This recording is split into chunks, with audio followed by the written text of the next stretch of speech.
Well, good evening and a very warm welcome on behalf of Milim to this evening's presentation.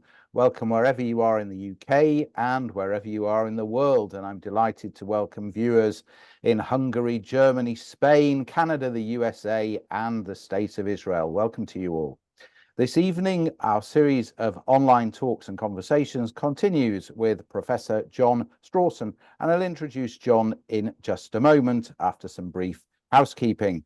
You are encouraged to ask questions. You can do this by typing whatever you'd like to ask into the Q&A facility on your screen. As ever, we will try our best to get through as many of your questions as we can. You'll also notice you have a chat facility, and this allows you to send a message to all of the other participants on this webinar, should you wish to do so. Finally, we are recording this event, and you'll find it in the next couple of days at milim.org.uk, where you'll also find recordings of other past events, as well as details of our future programme, for which you can book tickets. And so to our guest. John Strawson is Emeritus Professor of Law at the University of East London and Senior Research Fellow at the London Centre for the Study of Contemporary Antisemitism. He writes on the Israeli-Palestinian conflict and is a contributor to a 3-volume anthology offering the reaction of 36 authors to the events of October the 7th. And it's our hope that we will invite another 2 authors in due course from the other 2 volumes of this 3-volume set. The publication titled Responses to the 7th of October is edited by Rosa Freedman and David Hirsh and is published by Routledge. John, it's a real pleasure to welcome you to Milim. So without further ado, I will hand over to you.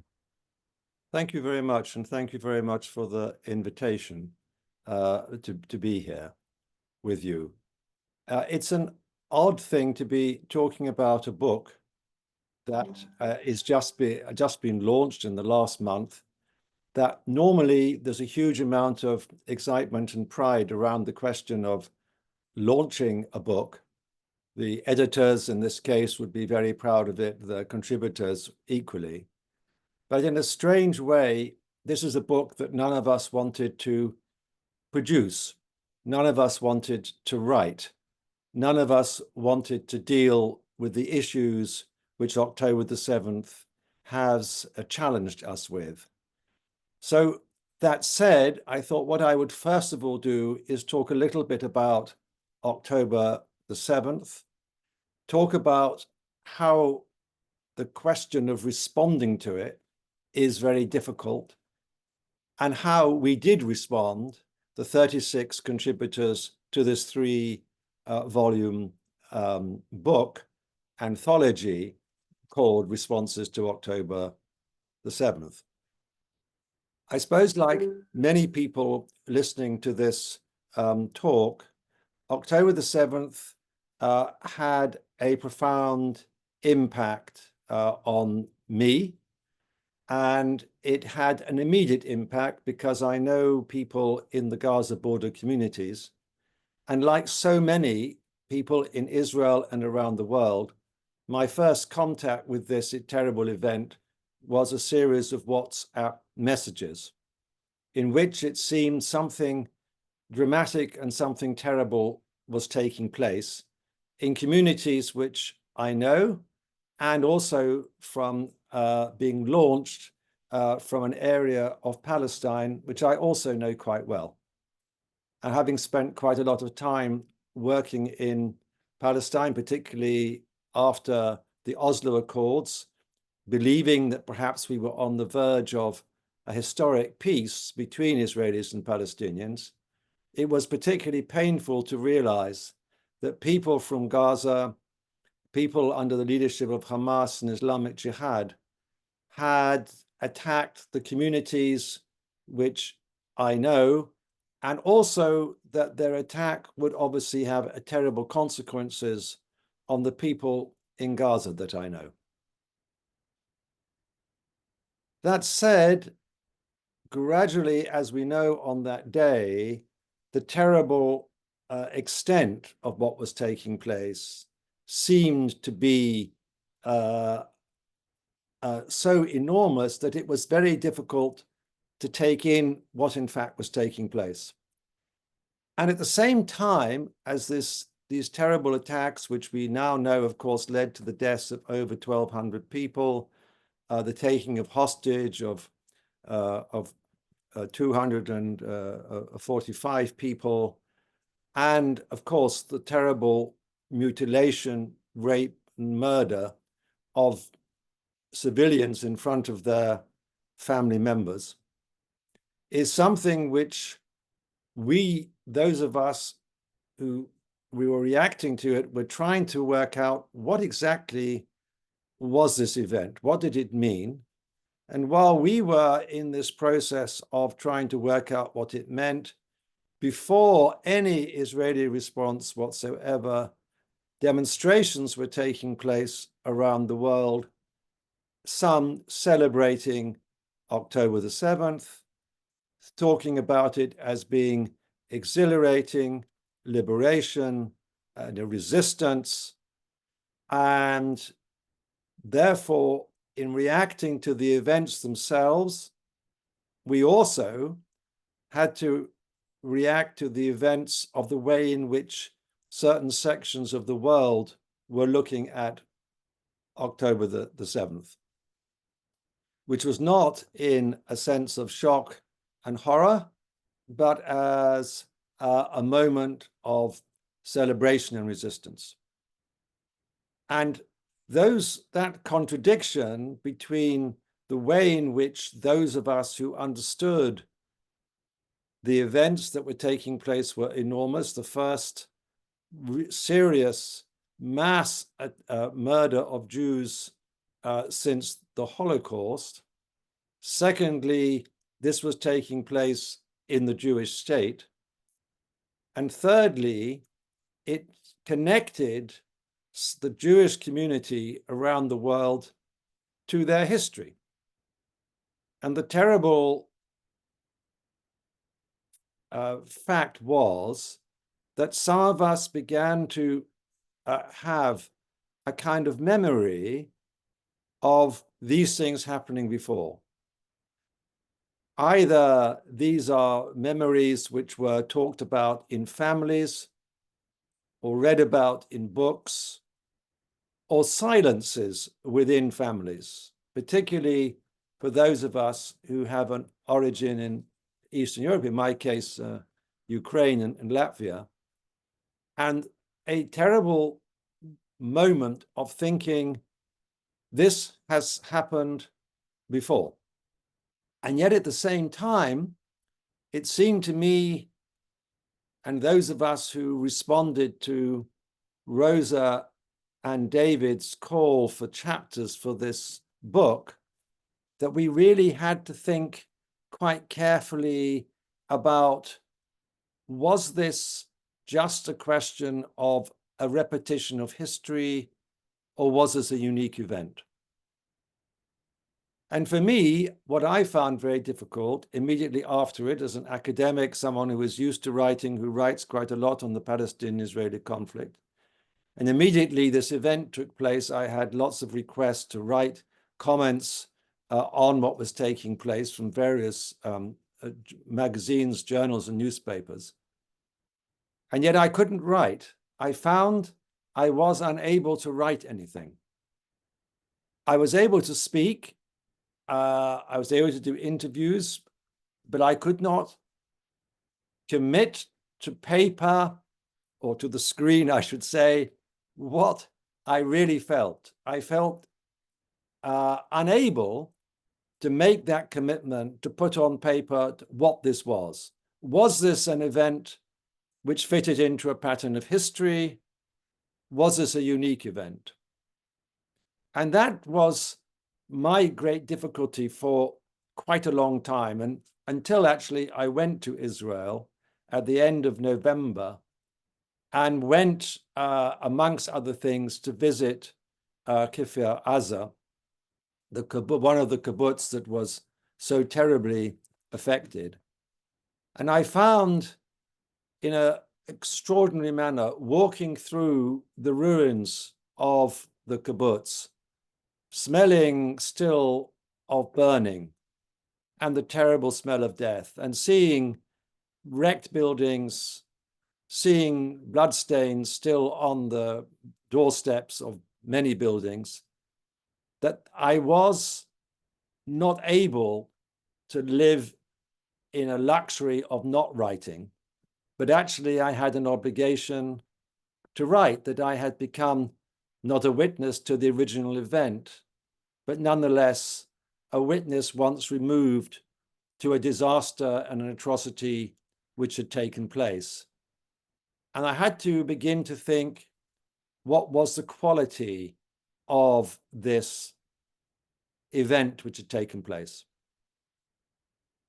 And in so doing, of course, many people and many contributors to this book use the term pogrom in talking about what took place on October the 7th.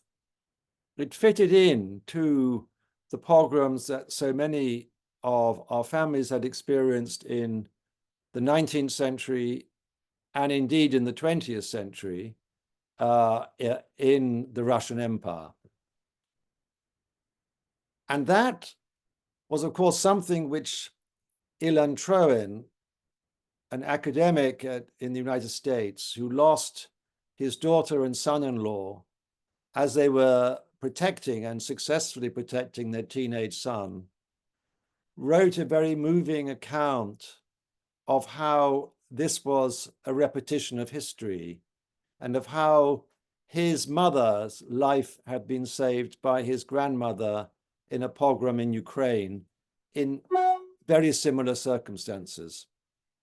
And so the use of the term pogrom seemed and seems in some ways appropriate to the scale of the disaster which took place.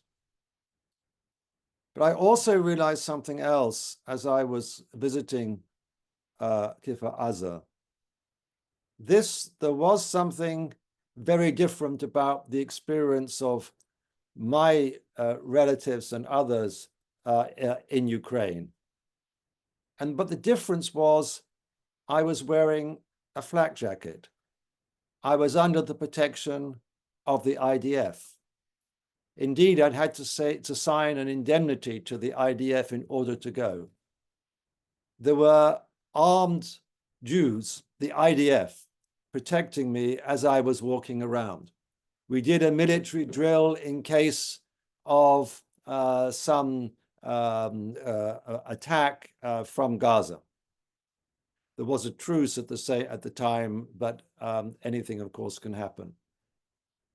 And I think that contrast to me was actually very significant, that the Israeli army, of course, had not been present on October the 7th to defend these border communities, to prevent the murder, mutilation, rape, and the taking of hostages. But now they were there. And that was a very big difference, it seems to me, to the kind of experience of my relatives in Eastern Europe, that having a Jewish state and this event taking place on the territory of a Jewish state did change the quality of what I was witnessing. I did realize that this terrible contrast of this powerful state which has the capacity to defend its citizens and the failure of the state to defend its citizens. And of course, this led to many commentaries that actually what was taking place was a failure of the creation of the Jewish state. If it couldn't keep its citizens safe, then what was the point of the Jewish state?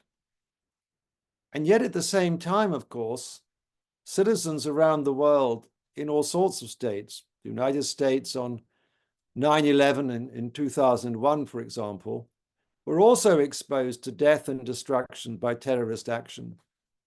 And the state is not always a great success at protecting its citizens. And states do not always protect their citizens. And a Jewish state, at the end of the day, is just a state. And so I think that that kind of approach to the question also seemed to me to be problematic. So we have two problematic things, really: how to describe it and how to look at the response to what took place on October the 7th.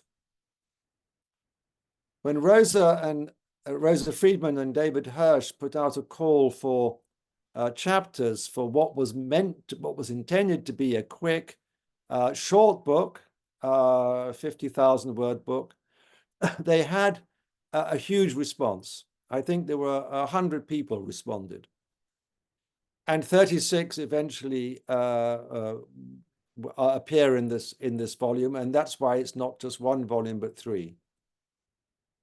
And the reason that I think for that response was because of a feeling that this was a historic moment which needed a response. And the book was compiled and put together in an extremely short period of time. I've never been involved in such an enterprise before. The contributors really had 2 weeks to write a chapter.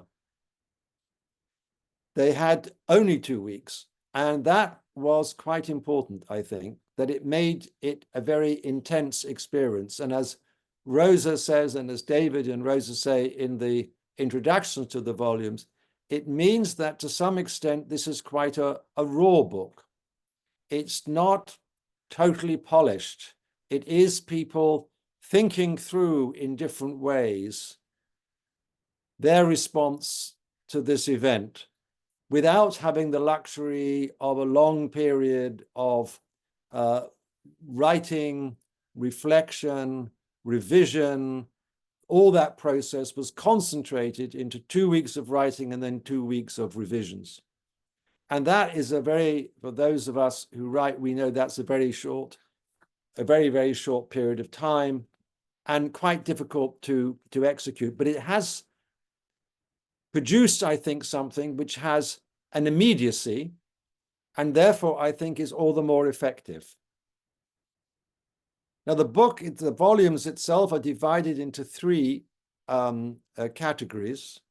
The first volume is on anti-Semitic discourses, which look particularly at the way in which the world responded to October the 7th, particularly the way in which in some sections of the left saw this event not as an atrocity, but somehow as a liberation. And so quite a lot of the discussion is about how to deal with that particular type of response.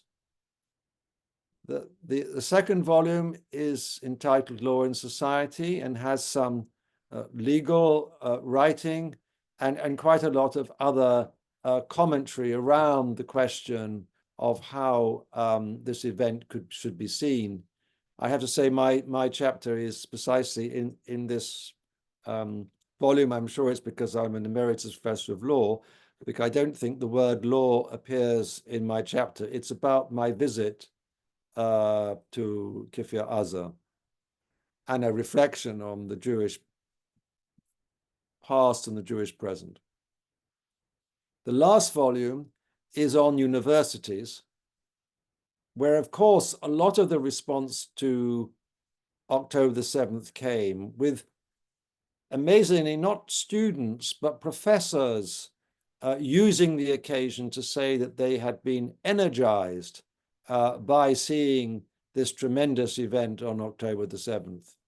And so a lot of the discussion is looking at the way in which academic work around the questions of colonialism, settler colonialism, the Palestinian-Israeli conflict, Middle East studies, post-colonialism has operated, particularly over the last 2 decades, to provide a particular way of seeing the Palestinian-Israeli conflict through a lens of settler colonialism, and as a consequence, seeing the Jewish state as, in some ways, illegitimate, and therefore anything which it does is illegitimate, and that resistance against it, wherever it takes place, is seen as legitimate, however horrible that is. So these 3 volumes try to look at several different aspects of the way in which one can respond to October the 7th. And I think that what's interesting about the book from a stylistic point of view is that, unlike the average academic edited collection, of which I'm of course guilty of editing myself, where you have usually chapters of 8 to 10,000 words, and that means that you have to spend a lot of time concentrating as a reader on quite long, very polished, usually quite well polished chapters. In this collection, because the chapters are between 2.5 and 4,000 words maximum, they're much more like a conversation. It's something that you can read on a bus or a tube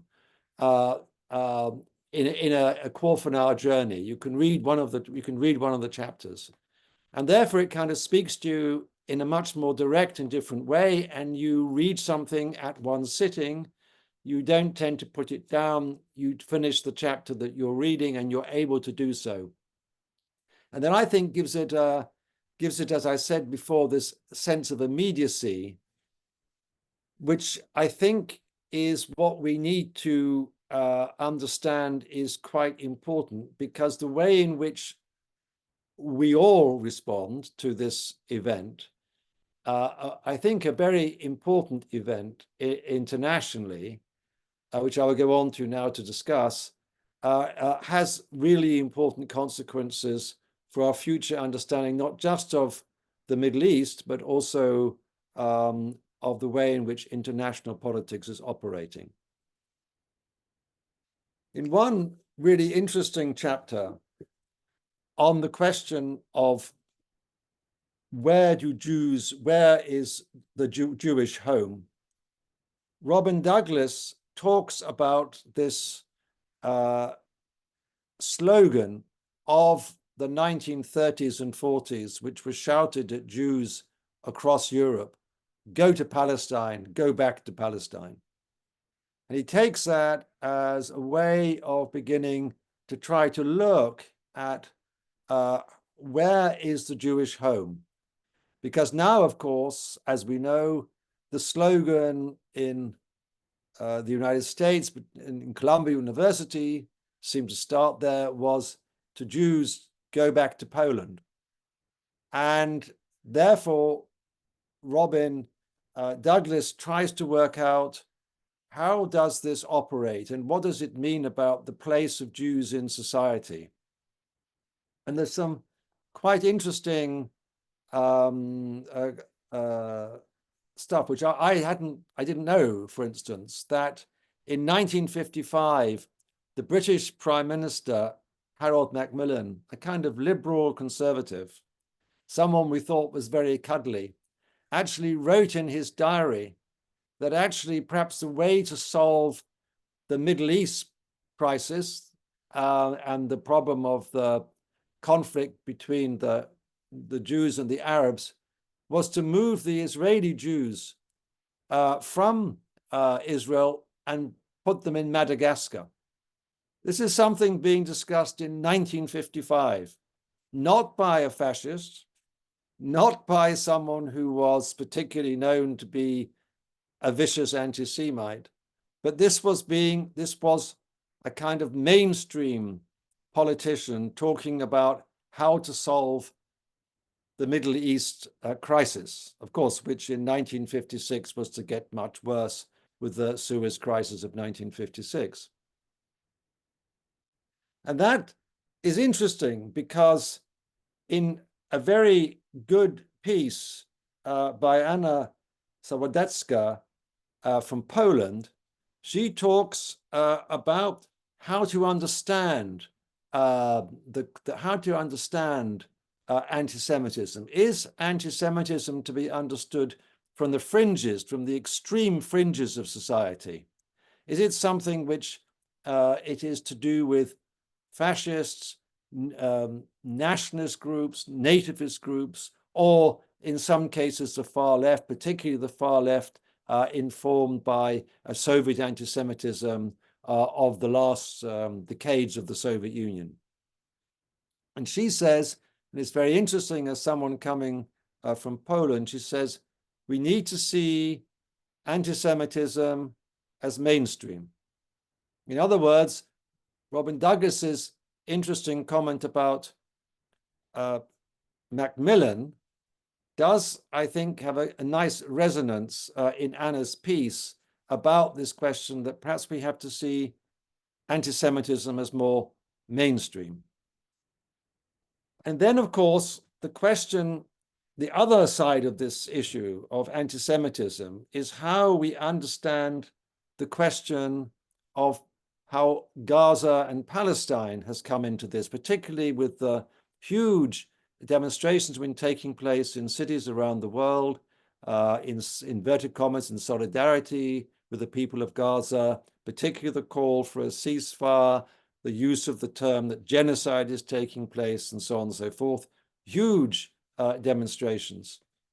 And Matthew Bolton, in his piece, looks at what it is that these demonstrators and what this section of the left understand by Palestine.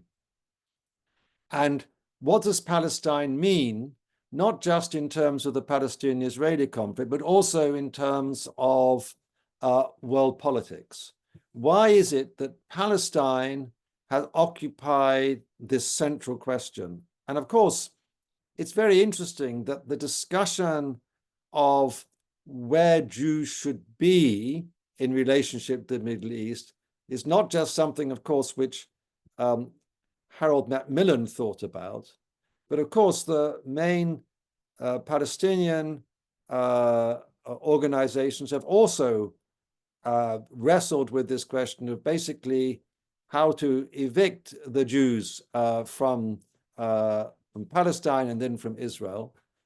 And indeed, I was reading of the statement of the Deputy Foreign Minister of Egypt in 1962. This is before, long before the occupation, 5 years before the occupation. We could talk about the occupation, and said the time had come for the Israelis to go back to Poland, basically. So he was one of the go back to Poland people, and that is a long time before any of the Columbia demonstrators were around. So what is interesting about the question of the constitution of the idea of Palestine and the idea of Jewish self-determination is that the politics that we've seen since October the 7th on this question is not really new, unfortunately. In that sense, Anna Zawadzka is quite right, is that this is a much more mainstream issue than perhaps we have thought of in the past. It's much more ingrained within societies and within the politics of states. And that, I think, poses us with a really major problem at two levels. First, how do we solve the Palestinian-Israeli conflict, something which I spent decades of my life thinking about and working for?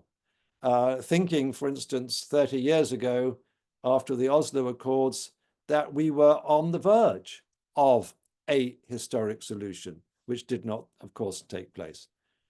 Now we seem so far away from a solution, and the kind of politics which has arisen, both the viciousness of Hamas, something which was in plain sight in terms of their politics, but something perhaps we didn't take seriously enough, that the politics of Hamas, a genocidal politics, we just thought it could be contained.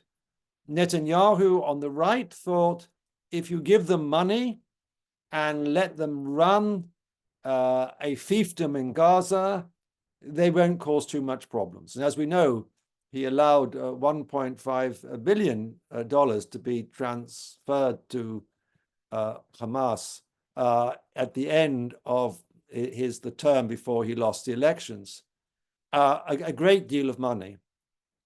And those of us, like myself on the left, who after the 2009 conflict thought, we just do have to speak to Hamas and try and find some solution. But October the 7th made it very clear that both those approaches from the left and from the right were actually wrong, and that we did have to take what Hamas said much more seriously. And of course, this was brought home to us on the 24th of October last year, when Ghazi Hamad, the spokesperson for Hamas in Lebanon, on Lebanese television, LBC, said that this October the 7th was the beginning, and that there will be many more October the 7th until Israel was annihilated. And that is a chilling reminder of part of the politics in Palestine. Of course, it's not all the politics of Palestine. There are other voices. But at the present time, the most dominant voice undoubtedly is Hamas. And what is perhaps so shocking in the period since October the 7th is that Hamas really have had their time in the sun. They have been lauded internationally by many people, welcomed, dealt with diplomatically by the Russian Federation, by Iran, of course, but also by South Africa and by many other parts of the Arab world. And of course, most interestingly, for those of us in the middle of in Europe, a NATO member, Turkey, also lauding Hamas as a resistance organization. And so what this puts into the mix is how much more complicated the question of resolving the Palestinian-Israeli conflict is, and not least because one of the arguments of the left had been that if you withdraw from Palestinian territory, that this will lead to peace. And of course, though we can have an argument about the legal status of Gaza since the disengagement plan in 2005, whether it's still occupied or not, it was a very different kind of occupation to what had taken place since 1967. And so many Israelis say, look, we withdrew from Gaza, and actually what we got is October the 7th. And of course, there's been many wars in between. So does withdrawal from the West Bank, would that produce just a bigger response? Because now you are effectively vacating a much larger territory with a much larger population, and therefore the situation is potentially much worse. So both from the point of view of Palestinian politics and from the point of view of Israeli politics, what happened on October the 7th has undoubtedly complicated the way in which we might think about the solution to the Palestinian-Israeli conflict. And I think it has affected the way in which the politics, both of the left, the center, and the right in Israel, and also particularly within Fatah, the leading force of the Palestinian Authority, how they now have to react because they have been so, in their terms, outstaged by Hamas, which for quite a long period now have been seen by most Palestinians as even if they don't like them, as at least turning Palestine into an international issue. And it's on that last question of Palestine as an international issue that I want to sort of begin to come to the end of this session, of my contribution, I mean. Why do the demonstrators around the world see Palestine as so critical? At the same time as the tragedy and the humanitarian catastrophe in Gaza have been taking place. And although I think this was a war which Israel could not respond to, I think that we have to accept that a terrible humanitarian tragedy is taking place in the Gaza Strip. We know, of course, that to some extent, this is something which Yahya Sinwar, the local leader of Hamas, is quite prepared for. If one reads the exchanges between him and the external leader, Ismail Haniyeh, which were published by the Wall Street Journal, he says that the terrible death toll are necessary sacrifices for the liberation of the country.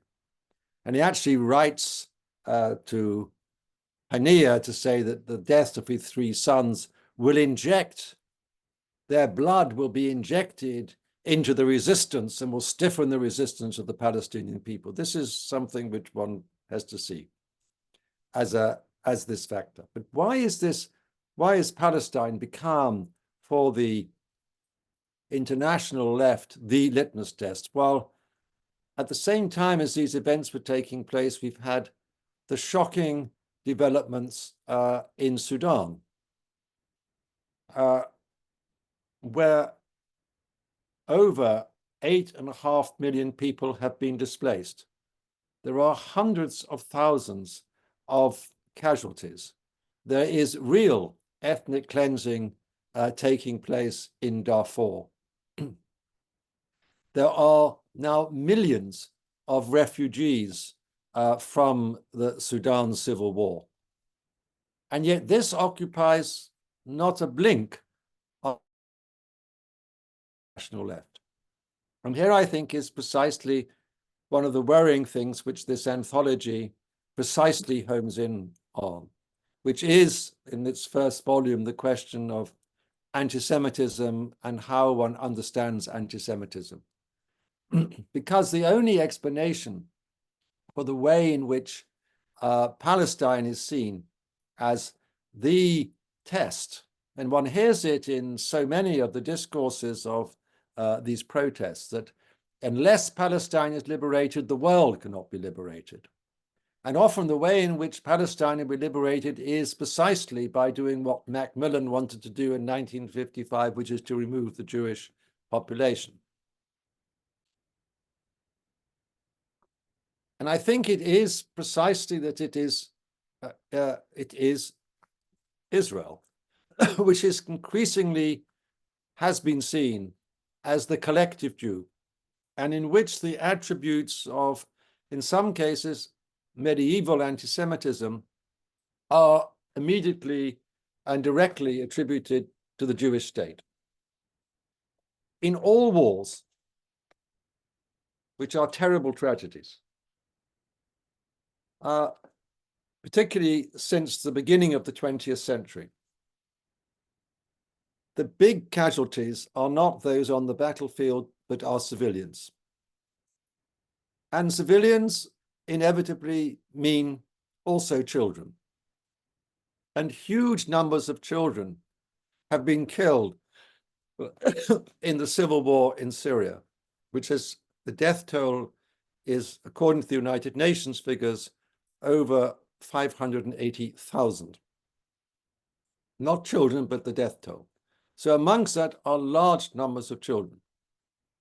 However, Assad is not described as a child killer, but the Israeli government is described as killing children, child killers, which of course revives and reminds us of the medieval blood libel, something which goes right back to the dim past when there was no Jewish state, but when Jews were accused precisely of abducting and killing children.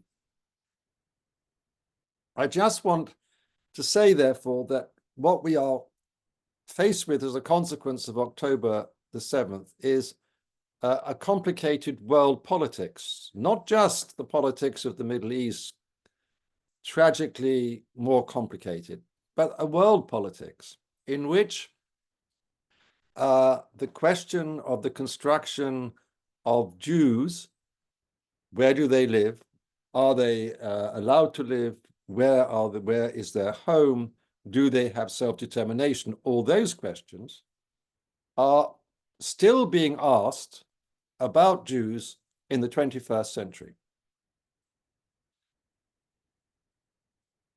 Just after October the 7th, there was a referendum in Australia. It was on a very modest proposal, which was to give the Aboriginal population of Australia a constitutional role, a very small role to look at legislation through a representative council. The Australian population voted against this amendment.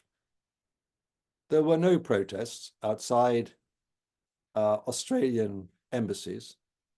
There was no discussion of ethnic cleansing or indeed genocide, despite the fact that the Aboriginal population of Australia, of course, has been reduced to a tiny minority of the population.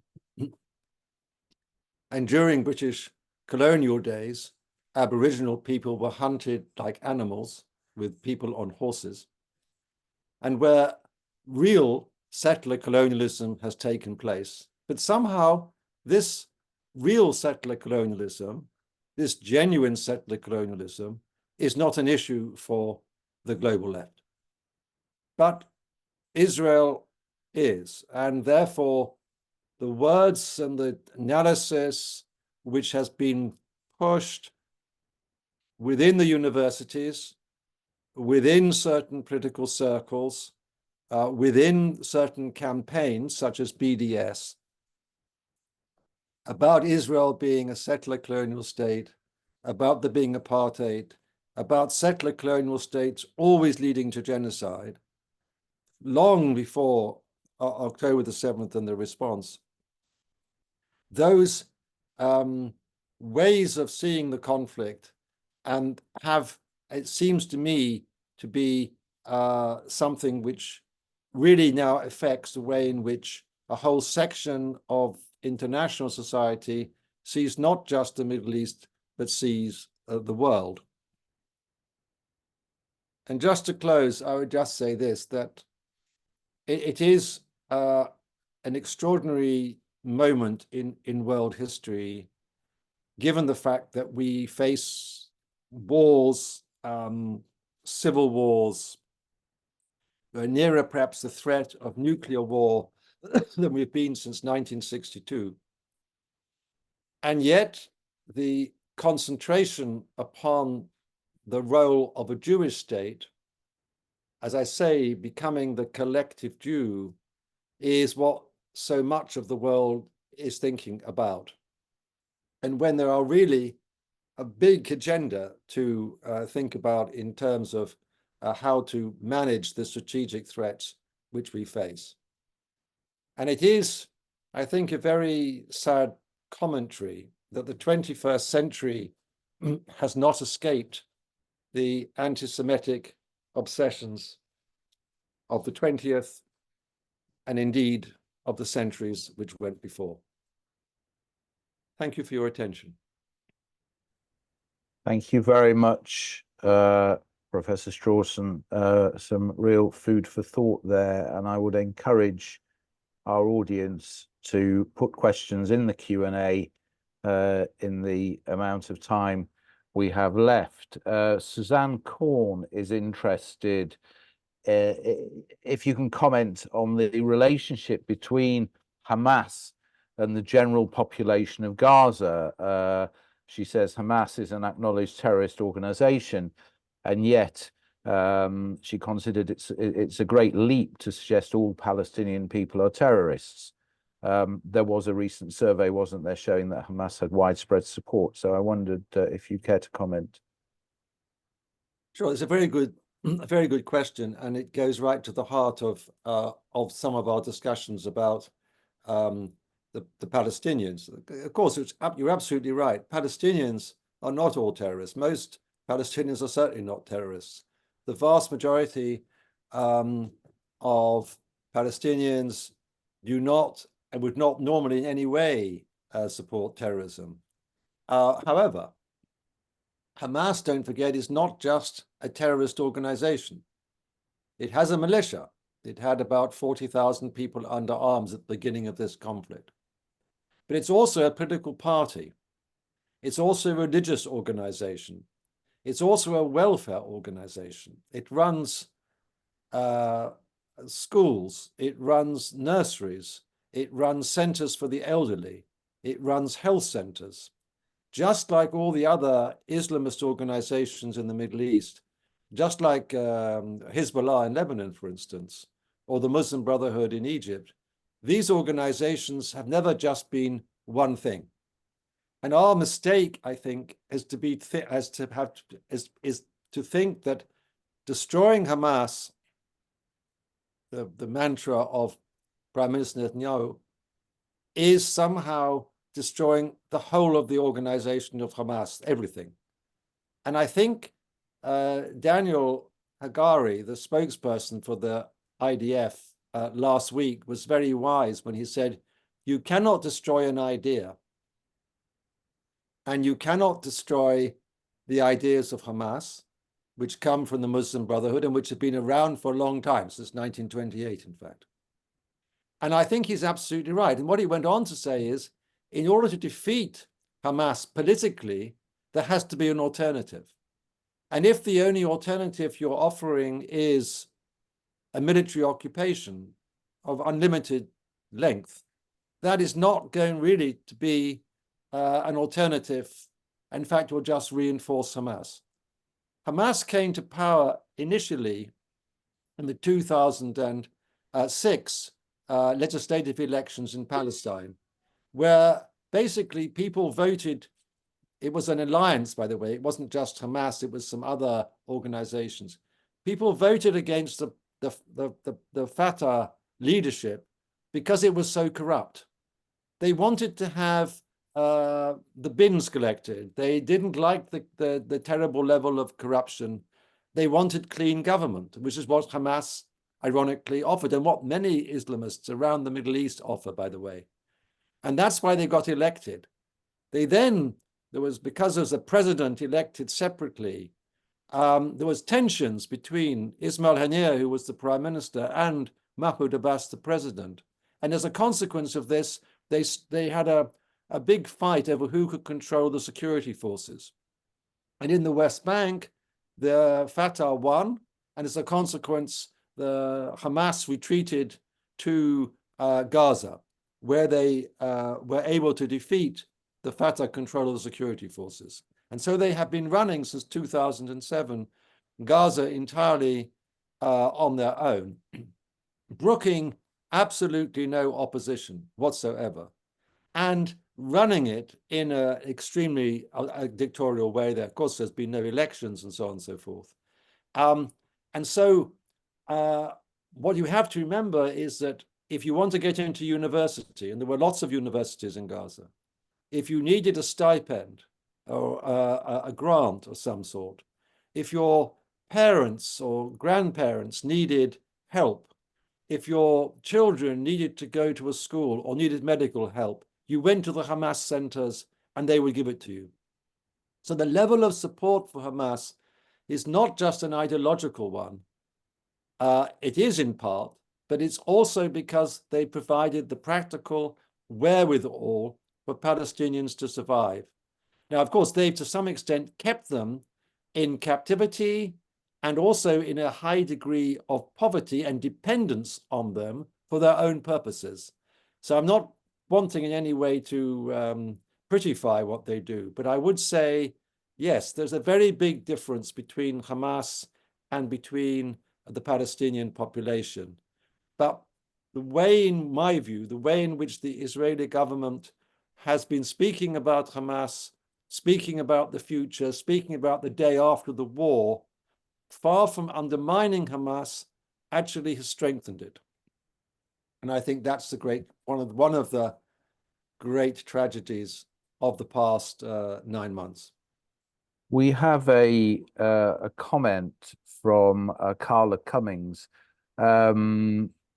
She talks about surveys done in Gaza showing overwhelming support for Hamas, and also points out that some of the murderers and rapists invading Israel on the 7th of October were not actually members of Hamas, but were regular folks, as she puts it. Ditto for holding the hostages, regular people, professional people, teachers, doctors, UN employees. It's surely difficult to say that clearly some Palestinians are not terrorists, all Palestinians are not terrorists, but there does appear to be quite widespread support for this activity within Gaza and indeed within the West Bank. There's huge, the latest surveys, you're absolutely right. I agree with the comment. There is clearly a huge evidence that there is a great deal of support for Hamas, even for the attack and the atrocities of October the 7th. There is no question about that. So I think that that fact underlines why it is so important to have an alternative political horizon.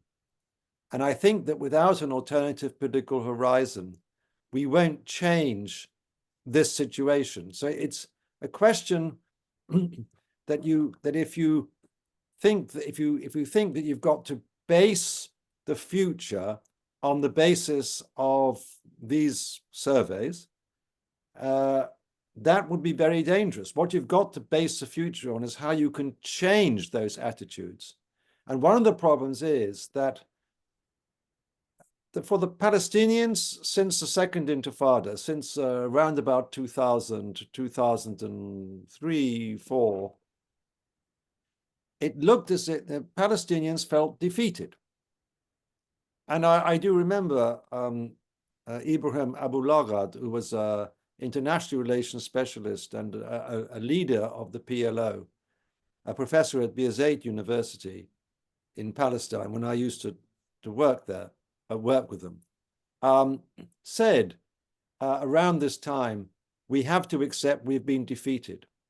And one of the reasons that you see this tragic rise in support for Hamas is because we've had the Oslo process began over 30 years ago. It has created the Palestinian Authority. The Palestinian Authority based in Ramallah, led now by Mahmoud Abbas, is deeply corrupt, uninspiring, and unable actually to control the territory that it's supposed to run. That's on the one side. And Mahmoud Abbas tried about 20 years ago, tried to put membership of the United Nations, for instance, on the agenda for Palestine. That failed. His diplomatic initiatives have failed. He made a big error in 2008 when he walked away from an extremely good deal which Prime Minister Ehud Olmert had offered about a two-state solution. So I'm not saying it's only on one side, but the Palestinian Authority today looks so discredited, has achieved nothing as far as Palestinians are concerned. Living standards have declined dramatically, and therefore Hamas, in the eyes of many Palestinians, even if they hate them, have at least put Palestine on the map. It's now being debated at the United Nations, at the Security Council, in the General Assembly. The whole movement of so many states to recognize Palestine as a state. That, they say, all this has happened, this momentum has happened because of what's happened on October the 7th. So there's a terrible, if you like, intimate connection between the lack of political progress on the question of self-determination for Palestinians alongside Israel and the rise of Hamas and what happened on October the 7th. Well, you say self-determination alongside Israel, but that does not appear to be the wish there is an opinion among the Gaza population that the entirety of what is Israel belongs to them, and that is certainly the clarion call from the demonstrators in every major city of the world. They're not looking to live alongside Israelis. They're looking to replace Israelis, and surely that is one of the sort of cruxes of the problem. Yeah, but don't forget that some of the discussions which have now emerged from the Iranians, Khamenei said that the attack on October the 7th was excellent because it stopped normalization between Israel and Saudi Arabia. And I think that's very significant, that October the 7th was precisely an attack on a two-state solution. It was not just an attack, it was an attack on Israel. And of course, I think Razi Hamad, as I said, needs to be taken seriously when he says this is the beginning of a process of annihilation of Israel. And you're absolutely right. That's what Hamas say. It's not Palestine and Israel, it's Palestine to replace Israel. But that's all the more reason why it's extremely important to have a political horizon that provides a viable alternative to that, which is a two-state solution, which is essentially what the international community proposed in 1947 with the partition plan, which precisely was for the creation of two states within an economic union, at the time sharing Jerusalem as under international aegis. But that, in a sense, the only way that I can see that you can provide an alternative. And I was listening to Amy Elon on the BBC yesterday morning, I think, or was it this morning? I've forgotten. Precisely saying that, this is someone from the security services of Israel saying, unless we actually offer a major alternative, political alternative to the Palestinians, what we are going to do is solidify this support for Hamas. Jeffrey Alderman asks whether you accept that the origin of the conflict is religious and that peace will only come when the Arab world and its allies accept the legitimacy of the re-establishment of the Jewish state in the Dar el-Islam. And if I compare that with Nicola Keller's question, do you see any hope of things getting better for Jews? So maybe you can give us an answer to those. That will be probably a suitable point to end our discussion. Well, Jonathan, I think that I don't see this as a religious issue. I see it as a national question. And I think it's interesting, that if you look at the religious nationalist forces, the far right in Israel, they don't see this as religious. They see it as national. And actually, Hamas sees it as national too. Hamas is a long way from Islam, in my view. They don't see it as a religious question. They see it as a national question. But I do agree with you. The key issue to resolving this conflict is each side to recognize the legitimacy of the other. That is, that Jews have a right of self-determination and that the Palestinians have a right of self-determination. And I agree absolutely that that is the fundamental basis for a potential solution to this 100-year conflict, which we've now had the most vicious exchanges of horrors in this period. Are things going to get better? Well, I'm an optimist, so I always think, yes, things will get better. But I have to say, I think they're only going to get better for Jews once we recognize the real challenges that we actually face. That the Jewish communities around the world have, I think, been quite shocked by the events of October the 7th. And on a positive note, what I think it has done, it has brought the Jewish community closer together and closer together with Israel. And I think that's quite important in two ways.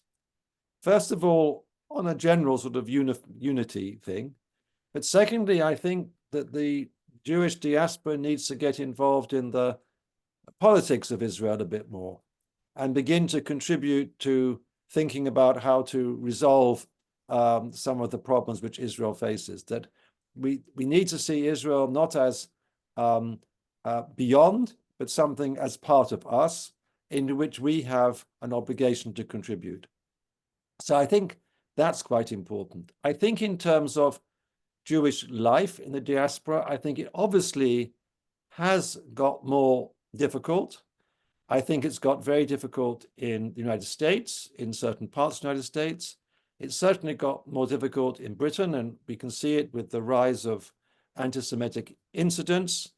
We also see, perhaps a great challenge taking place in France. If we see a far-right government being formed, the Jewish community will undoubtedly feel very insecure.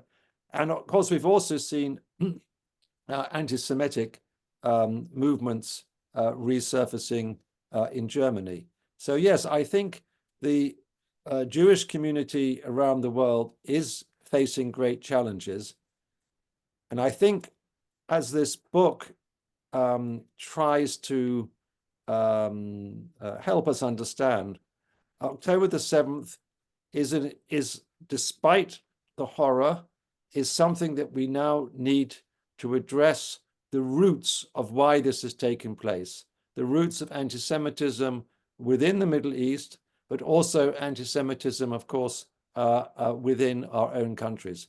And I think what we have all learned is that anti-Semitism is much more ingrained within our societies than we had hoped.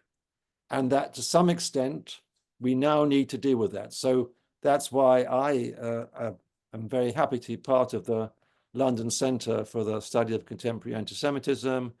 I think being a contributor to this book and also to one of the other books that David Hirsh edited is a way of beginning to fight back against this.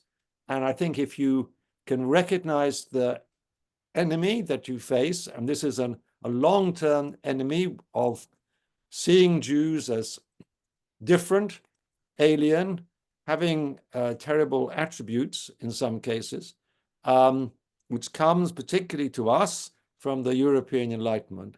Once I think we begin to recognize that's what we've got to fight against, and that we need to have a network and resources to do so, then I think we will be able to improve Jewish life in the future. Well, John Strawson, thank you very much for being our guest. The book responses to 7th October, or rather the three books, are available on Amazon and from other booksellers. And as a thank you to you, I'll send you some of my photographs of Israelis. These were taken before October the 7th. I've yet to produce my photographic response to the post-October the 7th period. Now, just a few words about our upcoming programme before we leave you. Next week, we have the award-winning author Jay Prosser speaking about his just published family history, Loving Strangers, a Camphorwood Chest, a Legacy, and a Son Returns. Now, this talk will not be recorded, so if you miss it, you miss it. So please do register at milium.org.uk and try your best to tune in. You'll find, as I said earlier, details of our future events on the website, as well as recordings of other past events, and you can sign up to our newsletter there to make sure that you don't miss anything. All of our online events are free, but we would encourage you to make a small donation via our website or through the link in the chat to help with the costs of putting this programme on. It remains for me to thank our guest, Professor John Strawson, once again. Thank you so much, John, for that inspiring debate. And I'm looking forward to seeing you all next time. Until then, stay safe. See you soon.